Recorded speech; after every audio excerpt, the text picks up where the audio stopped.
Hello guys, வணக்கம் and welcome back to சிறப்பு media 2.0. இந்த வீடியோவில் நம்ம எதை பற்றி பார்க்க போகிறோம் அப்படின்னு பார்த்தீங்கன்னா, பிக் பாஸ் சீசன் 7ஓட 12வது வாரத்துக்கான 3வது நாளுக்கான காலை நேர ஓட்டிங் முடிவுகளை தான் இந்த வீடியோவில் முழுசாக பார்க்க போகிறோம். ஸோ இந்த வீடியோக்கு போகிறதுக்கு முன்னாடி வழக்கம் போல் சப்ஸ்கிரைப் பண்ணாதவங்க சப்ஸ்கிரைப் பண்ணி வச்சுக்கோங்க.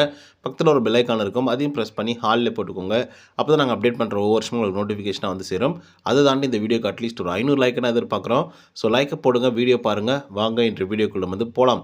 ஆக்சுவலாக இந்த வாரத்தை பொறுத்தவரையிலும் நிறைய பேர் வந்து நாமினேட் ஆக வேண்டியது, நிறைய பேர் வந்து எவிக்ட் ஆகியும் வெளியே போக வேண்டியது. ஏதோ பிக் பாஸ் அவர்கள் சதி பண்ணுறாரோ அப்படிங்கிற மாதிரி வந்து தோணுது. பிக் பாஸை சொல்லி ஒன்றும் குத்தம் இல்லை, அவர் வந்து ஜஸ்ட் ஆங்கர் தான். அவர் வந்து என்ன சொல்கிறாங்களோ அதுதான் வந்து பண்ண போகிறாரு. ஆனால் வந்து பார்த்திங்க அப்படின்னா, சில பேர் வந்து நாமினேஷனில் வந்தால் மட்டும் காப்பாற்றணும் அப்படிங்கிற ஒரு நோக்கத்தோடவே வந்து சம்டைம்ஸ் வந்து இல்லை 3 ஓட்ஸ் மட்டும் தான் நாங்கள் வந்து கணக்கில் எடுத்துப்போம் அப்படிங்கிற மாதிரி எடுத்துக்கிறாங்க போல். ஸோ அதுவே ஒரு மிகப்பெரிய ஒரு டிசப்பாயின்மெண்ட்டாக இருக்குது. என்னை பொறுத்தவரையிலும் ஒரு வேளை விசித்ரா மேமை வந்து தூக்கிறதுக்காக இந்த மாதிரிலாம் பண்ணுறாங்களோ அப்படிங்கிற மாதிரி வந்து தோணுது.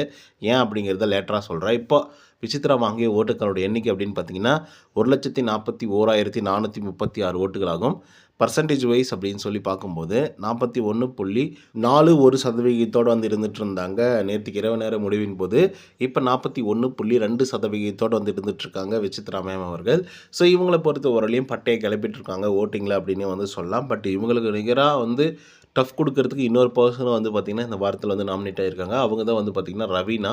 அவங்க வாங்கிய ஓட்டுகளோட எண்ணிக்கை அப்படின்னு பார்த்தீங்கன்னா 1,20,808 ஓட்டுகளாகும். பர்சன்டேஜ் வைஸ் அப்படின்னு சொல்லி பார்க்கும்போது 35.25% நேற்றுக்கு இரவு நேர முடிவின் போது வந்து இருந்தாங்க. இப்போ 35.19% வந்து இருந்துகிட்ருக்காங்க ரவீனா அவர்கள். ஸோ ரவீனா அவர்கள் ஒரு நல்ல வாக்குகள் வந்து வாங்கியிருக்காங்க. ஒரு பெரிய கம்பேக் அப்படின்னே வந்து சொல்லலாம். பட் இருந்தாலும் இந்த வாரத்தில் எவிக்ட் ஆகி வெளியே போயிடுவாங்களோ அப்படிங்கிற மாதிரி வந்து தோணிகிட்ருக்கு. வெளியே போனாலும் நல்லா தான் இருக்கும் அப்படின்ற மாதிரி அவங்களே வந்து ஃபீல் பண்ணுறாங்க. அடுத்ததாக 3வது பொசிஷனில் நம்மளோட விக்ரம் அவர்கள் வந்து இருக்கார். அவர் வாங்கிய ஓட்டுகளோட எண்ணிக்கை அப்படின்னு பார்த்தீங்கன்னா 81,043 ஓட்டுகளாகும். பர்சன்டேஜ் வைஸ் அப்படின்னு சொல்லி பார்க்கும்போது 23.34% நேற்றுக்கு இரவு நேர முடிவின் போது வந்து இருந்தார். பட் இப்போ வந்து பார்த்திங்கன்னா 23.61% வந்து இருந்துகிட்ருக்காரு. ஸோ முதல் நாள்லேருந்தே நமக்கு வந்து தெரிஞ்சு போச்சு யார் எவிக்டாக வெளியே போவாங்க, சிங்கிள் எவிக்ஷனாக இருந்தால் அப்படின்னு சொல்லிட்டு. பட் இந்த வாரம் வந்து மேபி டபுள் எவிக்ஷனாக இருக்கிறதுக்கான வாய்ப்புகள் இருக்குது, இல்லை ட்ரிபிள் எவிக்ஷனாக கூட பண்ணுறதுக்கான வாய்ப்புகள் இருக்குது. ஏன்னா கமல் சார் வந்து 3 முட்டை கூட வந்து சாப்பிடுவோம் அப்படின்னு சொல்லியிருக்காப்புல. ஸோ இது எதுக்காக சொல்கிறேன் அப்படின்னு பார்த்தீங்கன்னா, சம்டைம்ஸ் வந்து வாண்டடாகவே பிக் பாஸ் அவர்கள் பண்ணுறாங்களோ அப்படிங்கிற மாதிரி வந்து தோணுது. ஒரு தடவை வந்து மாயா அவர்கள் எவிக்ட் ஆகி வெளியே போக வேண்டியது, அந்த வாரம் எவிக்ஷனே இல்லை அப்படின்னு சொல்லிட்டாங்க.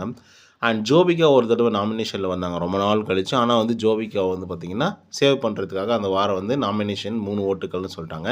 அதே மாதிரி தான் இந்த வாரம் மாயாவெல்லாம் உள்ளே வர வேண்டியது, விஜய் வர்மா உள்ளே வர வேண்டியது. பட் இந்த வாரமும் வந்து பார்த்திங்கன்னா 3 ஓட்டுகள் இருந்தால் மட்டும்தான் ஆகும் அப்படின்னு சொல்லிட்டாங்க. ஸோ இதெல்லாம் பார்க்கும்போது சந்தேகமாக இருக்குது. உங்களுக்கு இருக்கா இல்லையா அப்படிங்கிறத கமெண்ட்டில் வந்து பதிவு பண்ணுங்கள். இந்த வீடியோ பிடிச்சிருந்தா லைக் அண்ட் சப்ஸ்கிரைப் பண்ண மறந்துடாதீங்க. நன்றி.